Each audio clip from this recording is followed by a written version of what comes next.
ఆదిలాబాద్ జిల్లా కేంద్రంలోని కలెక్టరేట్ కార్యాలయం ఎదుట సిఐటియు ఆధ్వర్యంలో గ్రామ పంచాయతీ కార్మికులు భారీ ధర్నా నిర్వహించారు. గ్రామ పంచాయతీ కార్మికుల సమస్యలను వెంటనే పరిష్కరించాలని, కనీస వేతనం 25,000 రూపాయలుగా నిర్ణయించాలని, మల్టీపర్పస్ విధానాన్ని రద్దు చేయాలని డిమాండ్ చేశారు.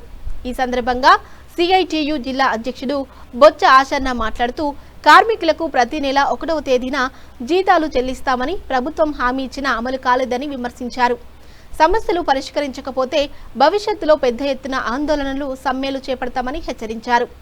ఈ కార్యక్రమంలో సిఐటియు జిల్లా కార్యదర్శి అనుమూల కిరణ్తో పాటు గ్రామ పంచాయతీ కార్మికులు పాల్గొన్నారు.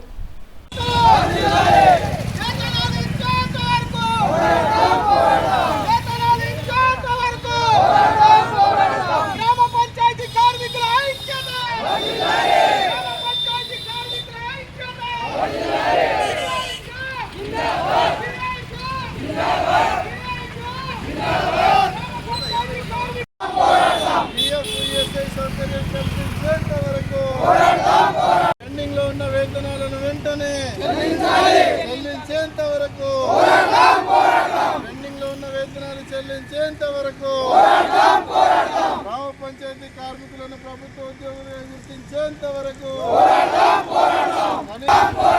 జీవో నంబర్ 51ని సవరించేంత వరకు మల్టీపర్పస్ వర్కర్స్ విధానాన్ని ధర్నా కార్యక్రమాన్ని నిర్వహించడం జరిగింది. ఏదైతే గ్రామ పంచాయతీలు కోరేటి గొంతమ్మ కోరికలు కావు, గ్రామ పంచాయతీ కార్మికులు కనీస వేతనం 25,000 రూపాయలు ఇవ్వాలని చెప్పేసి, మల్టీపర్పస్ విధానాన్ని రద్దు చేయాలని చెప్పేసి, ఇతర డిమాండ్లను పరిష్కారం చేయాలని చెప్పేసి వాళ్ళ పెద్ద ఎత్తున మరి జిల్లా కలెక్టర్ కార్యాలయం ముందు ధర్నా కార్యక్రమాన్ని నిర్వహించుకోవడం జరిగింది. మరి రాష్ట్ర ప్రభుత్వము 1వ తారీఖులోగా గ్రామ పంచాయతీ కార్మికులకు వేతనాలు ఇస్తామని చెప్పేసి గౌరవ ముఖ్యమంత్రి గారు సార్లు అనేక సార్లు చెప్పినటువంటి పరిస్థితి ఉన్నది. ఇవాళ గ్రామ పంచాయతీ కార్మికులకు ఇప్పటి వరకు కనీసం వాళ్ళ అకౌంట్లో వేతనాలు వేయలేనటువంటి పరిస్థితులు ఉన్నాయి. ఇవాళ గ్రామాలలో సర్పంచులకు ఇచ్చినటువంటి సర్పంచ్ల ఒత్తిడి కావచ్చు, సెక్రటరీల ఒత్తిడి కావచ్చు, అనేక విధాలుగా కార్మికులకు చాలా ఇబ్బందులు ఏర్పడుతున్నాయి. ఆ యొక్క సమస్యలను పరిష్కారం చేయాలని చెప్పేసి ఇవాళ రాష్ట్ర వ్యాప్తంగా ఈ ధర్నా కార్యక్రమాన్ని చేపట్టడం జరిగింది. ఇక రాష్ట్ర ప్రభుత్వం తక్షణమే ఆలోచించి కార్మికుల ఖాతాల్లో 1వ తారీఖు లోపు వేతనాలు వేయాలి, లేకపోతే రానున్న రోజుల్లో పెద్ద ఎత్తున ఆందోళన పోరాటాలు, సమ్మెకు దిగుతామని చెప్పేసి ఈ సందర్భంగా ఈ రాష్ట్ర ప్రభుత్వానికి మేము డిమాండ్ చేస్తున్నాము. మరి కార్మికుల సమస్యలను పరిష్కారం చేయాలని చెప్పేసి ఈ సందర్భంగా మేము ప్రభుత్వాలను కోరుతున్నాం.